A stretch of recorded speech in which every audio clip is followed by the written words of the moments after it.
오늘 사랑이 이긴다라고 하는 말씀의 제목으로 함께 말씀의 은혜를 나누도록 하겠습니다. 1975년 조금 낯선 나라일 것 같은데요. 레바논이라고 하는 나라에서요. 어느 날 일어난 일이 있었습니다. 팔레스타인 사람들이 타고 있었던 버스가 공격을 당해서 민간인 26명이 희생되었던 사건이 있었습니다. 영화 그을린 사랑이라고 하는 영화에서 이 이야기를 다루고 이 소재를 가지고 이 실화를 바탕으로 영화를 제작하게 되었었는데요. 그 영화를 보면요, 그때의 일을 자세하고도 또 잘 묘사해주고 있습니다. 사람들이 타고 있는 버스에 총을 쏘고 버스에 기름을 붓고 불을 지르는 장면이 나옵니다. 나중에 이 테러를 저지른 사람들을 찾아서 알게 되었는데요. 그들은 기독교인으로 구성되어 있었던 민간인 군인들이었던 것으로 밝혀졌다고 합니다. 그렇다면 이 사람들이 도대체 왜 이런 일을 저지르게 되었을까요? 사실은 이 버스 테러가 일어나기 전에 어느 기독교인 4명이 살해되는 한 사건이 있었습니다. 이를 본 기독교인 민병대가 아마 무슬림들이 기독교인들을 죽였을 것이라고 추측하여서 복수심에 버스를 타고 있던 팔레스타인 사람들을 죽인 것입니다. 이 사건을 계기로 해서 기독교와 이슬람교 사이에 소위 보복 사례가 계속해서 반복이 되었다라고 합니다. 이는 결국 일명 종교전쟁으로까지 확대가 되어서요, 레바논에서 15년 동안 전쟁을 하게 되었습니다. 그리고 지금도 이스라엘 땅에서 끔찍한 분쟁과 싸움이 일어나게 되었는데요. 언제 터질지 모르는 화약고와 같았던 가자 지구를 비롯하여서 이스라엘과 팔레스타인 지역에 현재도 밤낮으로 폭격이 이어지고 있다고 합니다. 얼마 전에도 뉴스를 통해서 자세하게 보도가 된 내용들일 텐데, 지난 10월 7일에 유대 안식일 새벽에 팔레스타인 무장정파 하마스가 기습을 하였다고 하지요. 이스라엘은 이에 보복 폭격과 가자 지구를 전면 봉쇄함으로써 전쟁을 선포하게 되었습니다. 그리고 매일같이 수천 명의 사상자들이 쏟아져 나오고 있습니다.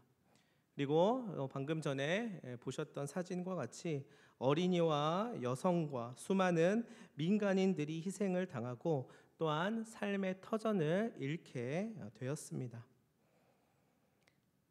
어느 학자가 이런 말을 하였는데요. 인류 역사상 가장 참혹했던 전쟁은 종교 전쟁이다. 앞에서 얘기했었던 이 레바논 내전 외에도요, 여러분들이 잘 아시는 200년의 시간 동안 지속되었었던 십자군 전쟁, 그리고 미국에서 일어났었던 9.11 테러, 그리고 현재 이스라엘과 팔레스타인 간의 분쟁까지, 이 종교 간의 갈등과 분쟁은 어느 시대든 있어 왔습니다. 그리고 아시다시피 지금도 중동 지역에서는 종교로 인한 다툼을 계속해서 하고 있습니다. 혹자는 정치적인 이유 때문에 또는 외교적인 이유 때문에, 그리고 어떤 사람들의 특정한 이데올로기와 사상 때문이라고도 말할 수 있겠지만, 그 깊은 내막을 들여다보면 그 가운데 이 종교라고 하는 것이 크게 자리 잡고 있다는 것을 알 수 있습니다. 장황하게 설명할 수는 없지만 지금도 이 중동 지역에서는 그 뿌리 깊은 종교에 의한 방향성을 가진 그 나라들 간의 분쟁이 계속해서 끊이지 않고 있으며, 또한 그것이 해결될 수 있을 만한 실마리를 찾기가 어렵다라고도 보여집니다. 그런데요, 조금 이상하다는 생각이 듭니다. 종교는 분명히 사랑을 이야기하고 포용과 이해를 말하는데, 이 현실에서는 늘 전쟁과 폭력의 그런 원인이 이 종교가 되기 때문입니다. 이 종교에서 말하고 있는 그 이야기들 대부분의 가지고 있는 핵심들은 포용과 이해와 또한 사랑과 평화를 나타내고 그리고 그것을 주장할 텐데, 실제로 이 현실 가운데선 오히려 분쟁과 싸움과 전쟁의 주된 원인이 된다는 것입니다. 그래서 이러한 모습들 때문에 무신론자 중에 대표적인 한 사람인 리처드 도킨슨이라고 하는 사람이 이렇게 인터뷰 중에 이야기했다고 합니다. 나는 종교가 없어지기를 원한다. 종교는 악의적이고 인간에게 좋지 못한 영향을 준다.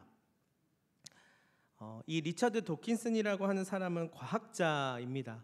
이 사람이 봤을 때 인간이라고 하는 생명체가, 이 생물이 이 지구에서 세상을 살아갈 때에 이렇게도 오랜 시간 동안 끔찍한 일을 벌일 수 있고 또한 그것을 지속할 수 있는 그러한 원인이 소위 말해서 종교라고 할 수 있을 텐데, 차라리 이것이 없다라고 한다면 더 나았을지 모르겠다, 이렇게 판단한 것입니다. 이 말을 우리가 그대로 받아들이기는 어렵지만 한 번쯤 우리 그리스도인들이 고민해보고 생각해 봐야 한다는 마음을 갖게 됩니다. 정말로 기독교인들과 교회는 사회에 좋은 영향을 주고 있는지, 아니면 반대로 악한 영향을 끼치고 있지는 않은지 돌아봐야 합니다. 왜냐하면 예수님께서는 분명히 세상의 빛과 소금이 되라고 말씀하셨습니다. 다시 말해서 세상에 좋은 영향을 끼치라고 하셨는데, 그런데 오늘날 교회는 욕심과 탐욕과 부패 때문에 오히려 하나님에 대한 인식과 기독교에 대한 인식을 부정적으로 만들고 신뢰도를 떨어뜨리고 있지는 않은지 돌아봐야 합니다. 소위 말해서 예수 그리스도를 믿고 의지하고 그분을 따르고 그 복음을 전파하는 우리 기독교와 교회가 그 정말 핵심과도 같은 그 복음을 정말 잘 이해하고 그 복음의 삶을 통하여서 선한 영향력을 끼치고 있는지, 그렇지 않으면 우리 안에서 무엇인가 어딘가에서 잘못되어져서 마치 어느 곳으로 배달되어져야 할 그 배달이 잘못 배달이 되는 것처럼 우리 안에서 머리로 가슴으로 이해하고 받아들이고 또한 그것을 흘려보낼 때에 어떠한 부분에서 잘못되어서 이것이 오히려 역효과를 일으키고 있지는 않은지 돌아봐야 한다는 것입니다. 종교 없음이라고 하는 한 책이 있습니다. 이 책의 표지를 보면 타임지에 실렸던 문구 하나가 실려 있는데요, 이렇게 이야기합니다. 그들은 신을 거부하는 것이 아니라 교조적이고 융통성 없는 종교를 거부하는 것입니다. 자, 조금 어려운 말인데요, 이 말을 우리가 잘 알고 있는 간디라고 하는 사람이 조금 더 쉽게 풀어서 이렇게 이야기하였습니다. 나는 예수는 좋아하지만 기독교인은 싫어한다. 기독교인들은 그들이 믿는 예수와 너무 다르기 때문이다. 세상 사람들이 기독교에 대한 부정적인 평가를 하고 교회에 대하여 욕을 하는 이유는요, 엄밀히 말해서 예수님 때문이 아니라는 것이에요. 즉 예수님의 말씀이 잘못됐다거나 예수님이 마음에 안 들어서가 아니라는 것입니다. 다만 예수님을 따른다고 하는 사람들이 문제가 있다는 말이에요. 사실은 엄밀히 더 말하면 이 예수님을 따른다고 하는 사람들이 문제가 있습니다 라고 하는 그 말을 하는 사람도 문제가 있어요. 그 사람이라고 문제가 없는 것은 아닙니다. 참 문제가 많은 사람들일 것입니다. 한마디로 말해서요, 우리 사람 자체가 문제라는 것이에요. 욕심과 이기심과 탐욕을 분출하고요, 서로를 향해 끊임없이 헐뜯고 다투는 성향을 드러내는 존재입니다. 그러나 이러한 본성을 돌아보면서 스스로 조금 더 나은 가치와 그 방향성을 지녔으면 하는 그런 바람을 갖고 있는 사람들도 있습니다. 그리고 어쩌면 그 역할을 종교, 특히 기독교인들이 실행해 주기를 바라는 사람들이 있습니다.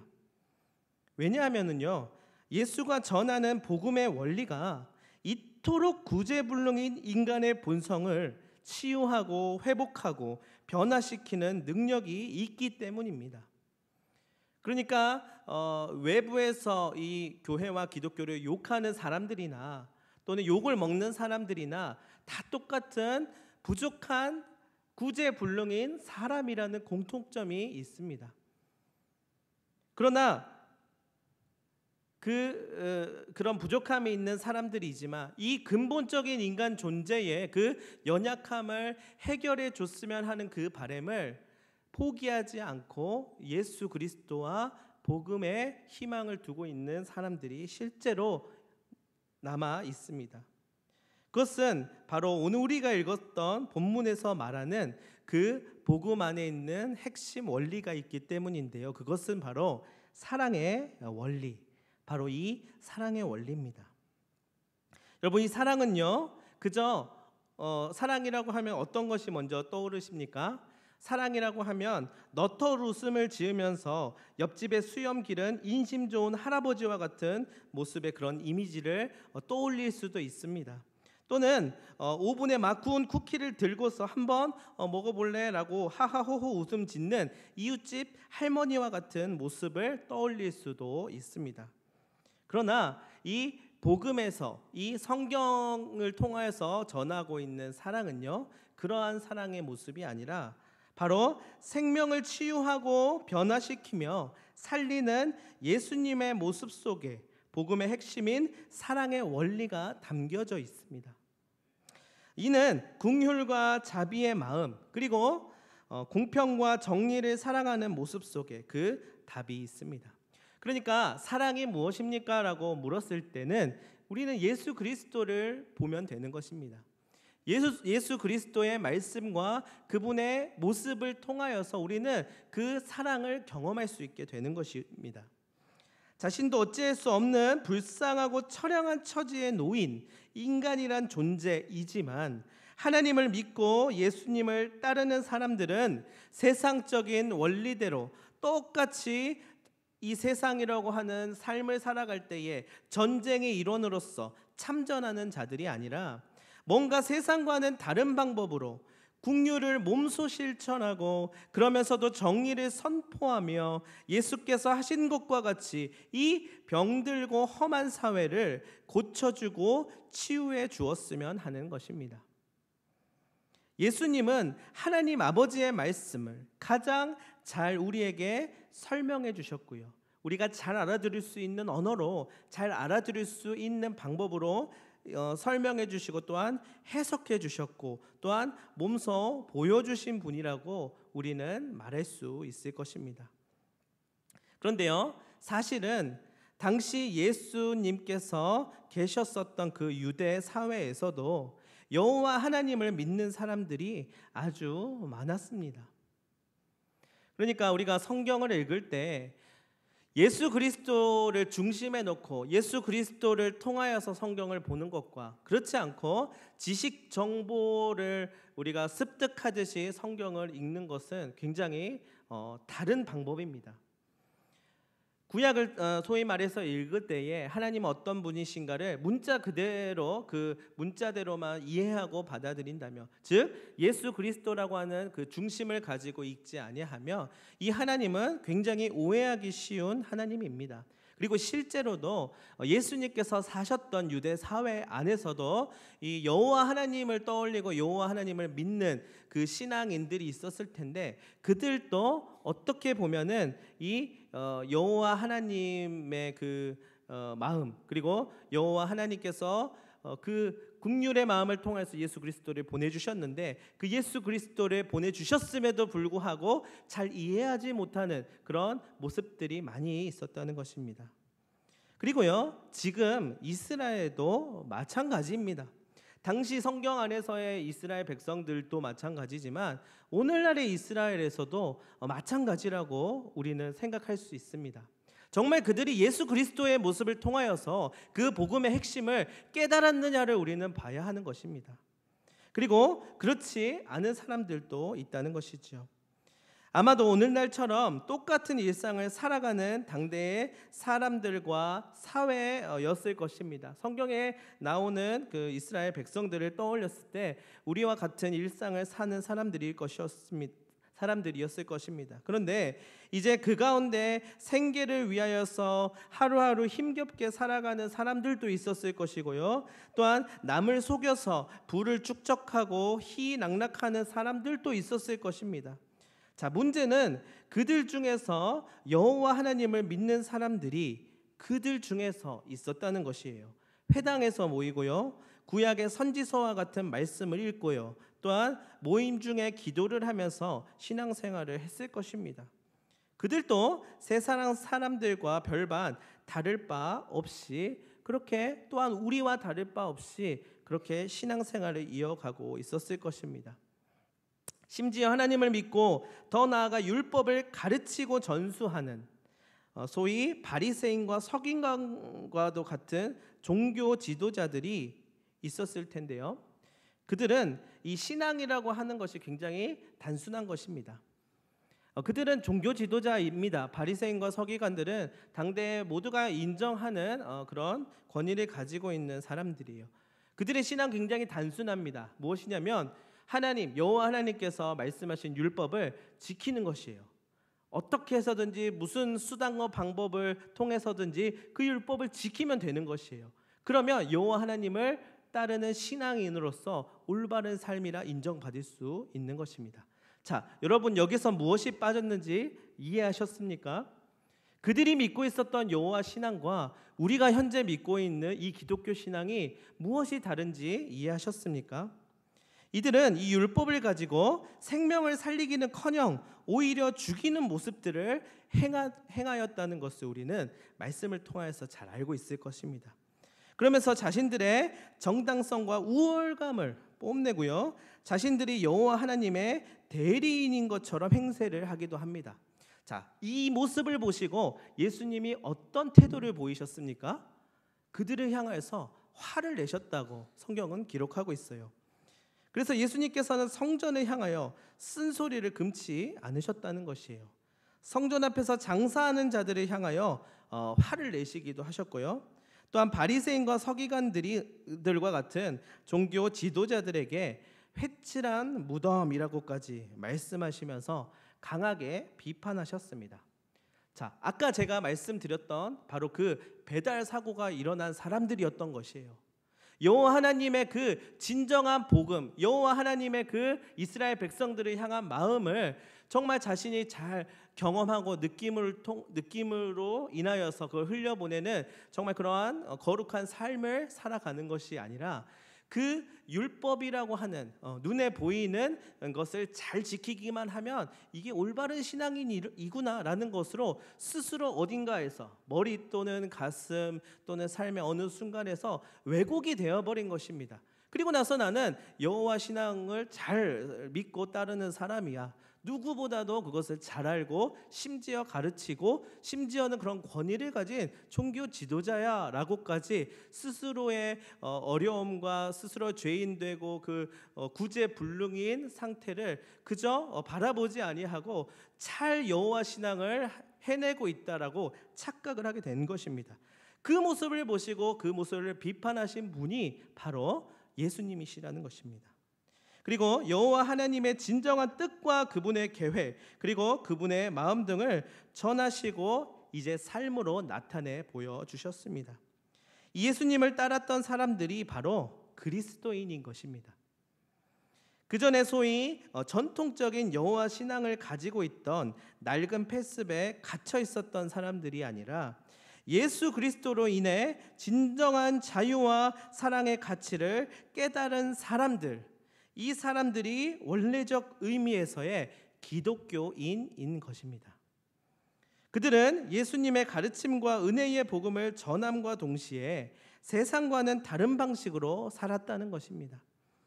세상 사람들은 서로를 짓밟고 더 우위를 선점하려고 애쓰고 더 가지려고 안달이 나 있지만 이 그리스도인들은 서로를 위하여서 희생하고요, 자신의 것을 내어주고 받은 은혜에 그치지 않고 계속해서 그 은혜를 흘려 보내는 것입니다.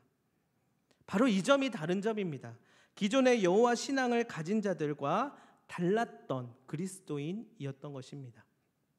자, 그렇다면 이들이 어떻게 해서 그렇게 할 수 있었을까요? 그들의 배경은 여호와 신앙을 믿는 유대 사회 안에서 있었을 거예요. 그리고 우리가 그렇게도 인정하고 멋지다고 말하는 여호와 신앙을 전수해주는 그 문화권 안에서 살고 있었을 것입니다. 엄밀히 말하면 그들의 좋은 신앙은 이 율법을 잘 지키고 이어져 가게끔 하는 것이나 다름없을 것입니다. 자, 그리고요, 지금 이스라엘 백성들도 그것을 굉장히 엄격하게 하고 있다는 것이에요. 자, 여기에서 빠진 점이 바로 이것입니다. 그들은 예수 그리스도의 복음의 진리와 핵심을 잘 모르고 있는 것입니다. 어떻게 해서 그리스도인들은 그 제약이 있었던 사회 가운데서 큰 변화를 일으키며 그리스도인으로서의 모습을 보여줄 수 있었을까요? 그리고 우리는 그들과 어떤 점이 다르다고 말할 수 있을까요?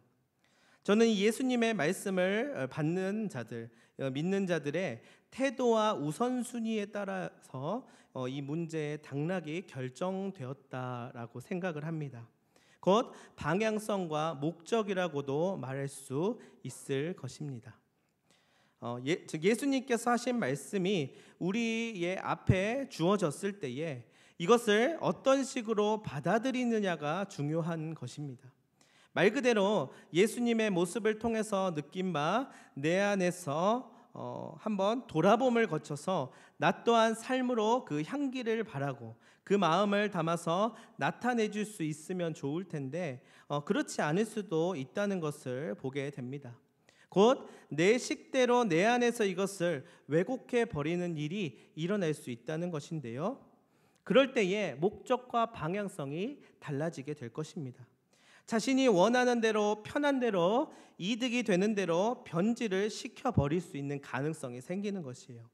그래서 어떨 때는 바리새인과 서기관 같은 모습으로 남을 정죄하고 비판하며 살 수도 있습니다. 또한 어떨 때는 예수님의 사랑을 이야기하며 자신의 부족함과 허물은 그대로 쉽게 또 용납하고 넘어가려는 일을 행하기도 합니다.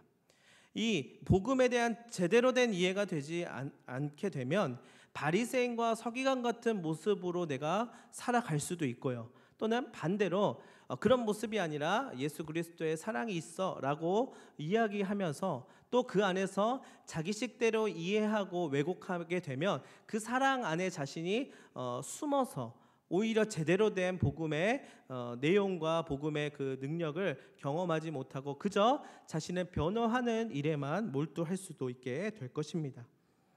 그리고 예수님께서 전하신 복음은 곧 자신의 성공과 잘됨 그리고 만사 형통의 복을 위한 불쏘시개라고 여기면서 날이 갈수록 자신을 위한 종교적 신념으로 견고히 만들어 버릴 수도 있습니다. 그러니까 다시 말해서 그리스도인들이 예수님을 실제로 경험하고 그 말씀을 통하여서 이 변화된 삶을 살아가는 그 소위 말해 그리스도인이라 불렸었던 성경에 있는 모습과 오늘 우리도 그리스도인이죠. 우리 그리스도인 아닙니까? 그러나 다른 점이 있다라고 하면 그 목적과 방향성이 무엇이 다른지를 우리는 잘 알아야 한다는 것입니다. 그러니까 우리 안에 있는 그 목적과 방향성이 진정으로 예수 그리스도의 복음을 따르고 있는지, 그러면 그렇지 않으면 소위 말해서 기복신앙이라고 말할 수 있는 그 복을 따르고 있는지 우리는 엄밀하게 살펴보아야 하는 것입니다. 이는 결국 삶의 우선순위로까지 나아가서 하나님보다 더욱더 무언가를 사랑하고 예수님의 말씀보다 더 잘 따르며 성령님의 인도하심보다 더 앞서가는 모습으로 살아가게끔 합니다. 그러나 문의와 간판은 그리스도인이라고 칭하는 것입니다. 자, 이러한 모습이 처음에는 이거 아닌 것 같은데 라고 느껴질지 모르겠지만 이러한 모습들이 이제 군집이 많아지게 되면은요 우리가 그 안에 숨을 수가 있게 됩니다. 그리스도인들은 이렇게 사는 거야. 그래, 원래 세상 속에서 살려면 요 정도 하면서 교회를 이루고 사회를 가운데서 기독교인이라 칭함을 받으면서 그 안에서 살아가지만 나름대로 어느 정도의 타협점을 찾으면 되는 거지. 어느 순간에 세월을 지나가고 보니 성경에서 말하고 있는 그리스도인의 모습이 분명히 있는데, 심지어는 그리스도가 있는데 그 목적과 방향성이 어느 순간에 달라져 있는 모습을 우리는 발견해 나갈 수 있습니다. 그래서 이러한 모습을 옆에서 보고 아까 말했었던 리차드 도킨슨이라고 하는 사람, 또는 간디와 같은 사람들, 그리고 그 외의 세상 사람들이 저 사람들은 우리보다 더한 사람들이야 라고 말하는 것입니다. 예수 그리스도로 인해 얻은 사랑의 원리, 복음의 원리가 사라지고 자신의 기준으로 한 번, 두 번 희석되어서 나오게 된 변질된 복음을 믿고 있다는 것입니다. 그래서요, 그러한 결과가 오늘날 우리의 그런 슬픈 단면으로 보이게 되는 것이에요. 거대한 교회와 성도들을 마치 자기 재산 물려주듯이 자식에게 그대로 넘겨주는 일도 생기고요, 또는 성도들을 이용하여서 자신의 목적과 야욕을 달성하는데 선동하기도 합니다. 그리고 하나님의 이름을 가지고 자신의 의견을 오히려 피력하면서 편을 가르기도 하는 모습도 보입니다. 심지어는 세상의 권력과 누구보다도 가깝게 지내면서 힘 있는 사람들의 편에 서서 그들을 대변하기까지 하는 모습을 보이곤 합니다. 그 마음의 우선순위가 여호와 하나님 또는 예수님의 말씀에 있지 않은 것이지요. 하나님을 통한 예수 그리스도로 인한 방향성과 목적을 잃어버리게 되는 것입니다. 우리 다시 한번 오늘 본문 말씀 이었었던 고린도전서 13장 1절에서부터 3절까지의 말씀을 함께 읽도록 하겠습니다. 시작. 내가 사람의 방언과 천사의 말을 할지라도 사랑이 없으면 소리나는 구리와 울리는 꽹과리가 되고, 내가 예언하는 능력이 있어 모든 비밀과 모든 지식을 알고 또 산을 옮길 만한 모든 믿음이 있을지라도 사랑이 없으면 내가 아무것도 아니요 내가 내게 있는 모든 것으로 구제하고 또 내 몸을 불사르게 내줄지라도 사랑이 없으면 내게 아무 유익이 없느니라. 아멘. 오로지 자신을 위해서 복음을 왜곡하고 말씀을 이용하여서 신앙을 도구 삼는 것이 아니라 사람을 변화시키고 치유하며 회복시키는 이 복음의 원리인 사랑을 얼마나 깊이 경험하고 또한 전하고 있느냐가 중요하다는 사실을 오늘 우리는 이 본문 말씀을 통하여 발견할 수 있습니다. 제 아무리 방언이나 천사의 말을 하는 능력이 있어도, 예언하고 모든 비밀과 지식을 알고 산을 옮길 만한 믿음이 있어도 이 사랑을 경험한 자로서의 마음을 갖지 못한다면 아무런 영향력을 끼치지 못하는 것입니다. 우리는 나 같은 구제불능인 죄인된 사람도 만나주시고 안아주시고 자유케 하시는 분이 우리 주님이시라는 것을 깨달아야만 합니다. 세상과 사회가 규정짓고 말하는 세상의 원리로부터 소외된 사람들에게도 이 복음의 능력과 사랑의 힘을 말할 수 있는 자가 되어야 합니다. 그러기 위해서는 그 사랑을 경험한 자야만 그렇게 할 수 있을 것입니다. 그저 지식적으로 또는 율법적으로 이것을 잘 해내는 것이 목적이 아닌 것입니다. 심지어 신앙의 울타리 안에 있지만 여전히 자유함이 없고 또한 성령의 놀라운 이끄심을 아직도 경험하지 못한 이들에게도 이 은혜와 사랑의 깊이와 맛을 나눌 수 있는 자가 되어야 할 것입니다. 여러분, 그렇게 되기 위해서는요, 방법이 있는데요, 바로 내가 변해야 하는 것입니다. 나로부터 변화돼야 하는 것입니다. 이 기독교의 핵심은 경험해야 됩니다. 경험하지 않으면요, 유대교의 율법이랑 똑같아집니다. 뭘 경험해야 됩니까? 방언을 하고 뭐 이렇게 환상을 보는 걸 경험해야 됩니까? 그게 아니에요. 그리스도인들은 그 그리스도의 사랑을 경험해야 됩니다. 그 그리스도의 사랑은 누가 경험합니까? 내가 경험하는 것이에요. 그 사랑을 내가 지식적으로 배우고 아무리 학위를 따고 그것을 강의를 하고 다니고 많은 사람들한테 설파하고 다닌다 한들 내가 경험하지 못하면 굴이 나는 꽹과리와도 같아집니다.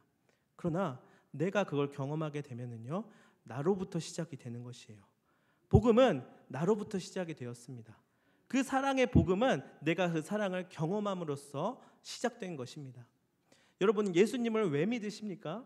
왜 기독교라고 종교란에 글씨를 쓰고 교회를 다닌다라고 공공연하게 인정을 받고 살아가십니까?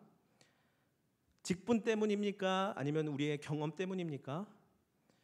엄밀히 말해서 우리는 예수 그리스도의 사랑이 있기 때문입니다. 그 사랑을 경험한 자니까 그리스도인이 될 수 있는 것입니다. 내 안에 그리스도가 사시고 나를 움직이시고 내 삶을 충만케 채워주심을 경험해야 할 것입니다.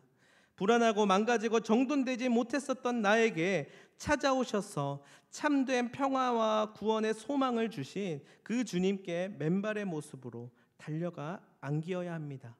거기서부터 시작됩니다. 그러면 나를 선택하셔서 자녀로 삼으신 주님이 어떤 주님이신지 말하지 않아도 많은 사람들이 알게 될 것입니다. 그 주님의 자녀로서 사는 삶이 어떠해야 하는지도 알게 될 것입니다.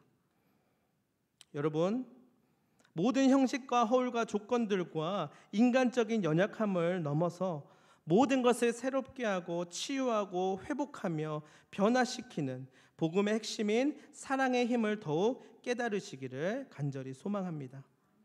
힘들어하고 아파하고 눈물 흘리는 사람에게 다가가서 손을 내밀며 나 또한 그런 아픔과 상처를 가지고 늘 힘겨워만 하였습니다 라고 고백하며, 또한 그런 나를 일으켜 주신 주님이 당신과도 함께 하십니다, 이렇게 이야기할 수 있을 것입니다. 이건 경험해보지 못한 사람 못하는 말이에요. 내가 할 수 있는 한 당신을 위해서 기도하고 나름대로의 도움을 드리고 싶습니다. 이렇게 진실된 마음을 나누어야 할 것입니다. 이것은 그저 나의 개인적인 일 또는 나의 개인적인 그런 모습이 아닙니다. 나를 변화시켜 선하게 인도하시는 성령 하나님의 일하심이라 고백해야만 할 것입니다. 여러분, 이제 말씀을 마무리하며 예수님이 이 땅에 아기로 오셔서 결국 그 험한 십자가를 지시고 죽음에까지 이르신 이유가 도대체 무엇이었습니까? 꼭 그렇게 희생하고 발로 밟히고 침뱉음을 당하면서 창으로 찔림을 당하셔야만 했을까요? 왜 그렇게까지 하셔야만 했을까요? 차라리 힘으로 무력으로 찍어 누르셔도 되는데 왜 그분은 그렇게도 모진 십자가를 지셔야만 하셨을까요? 바로 우리에게 그분의 사랑을 전달하시기 위하여서입니다. 그 방법밖에 이 구제불능인 우리를 변화시킬 수 있는 능력이 없었던 것입니다. 우리의 상식과 이해의 수준을 넘어서는 그 사랑의 힘으로 그 자리까지 나아가셨다는 것을 통하여서 얼어붙었었던 마음이 녹아지고 견고했었던 마음의 벽이 무너지고 상처투성이었었던 마음의 상태가 치유되게끔 하신 것입니다. 그렇게까지 해서라도 우리를 살리시기 위하였다는 것을 우리가 느끼고 경험하게 하신 것이지요. 여러분, 이제 그 사랑이 오늘 우리에게까지 닿았습니다. 정보가 아니라 사랑이 닿게끔 하셨습니다. 여러분, 그래서 그것을 잃어버리면 우린 모든 것을 잃어버린 것입니다. 사랑하는 성도 여러분, 결국 나를 치유하고 나의 가족과 일터를 회복하고 나의 교회와 공동체, 나라와 세계를 새롭게 하고 변화시키는 힘은 그분의 사랑에 있습니다. 그렇다면 그 사랑을 받은 자로서, 그 자격을 갖춘 자로서 세상 사람들과 똑같이 나만을 위한 이기적인 자로서 살지 아니하고, 또한 바리새인과 서기관들처럼 자기식대로 말씀을 왜곡하고 이용하며 탐욕을 부리는 자가 되지 말고 참으로 그 사랑을 깨달아 몸소 전하고 나누며 선한 영향력을 끼치는 자가 되시기를 간절히 소망합니다. 날마다 그 은혜를 깊이 묵상하는 여러분들이 되시기를 바라며, 이 복음의 핵심인 사랑이 빠졌을 때는 결국 우리의 그 죄인된 본성이 그대로 발현되어 결국 전쟁을 끊임없이 영원토록 할 수밖에 없다는 사실을 우리는 깨닫고 예수 그리스도의 복음으로 인해 진정 새로워질 수 있게 되기를 간절히 소망합니다. 기도하도록 하겠습니다.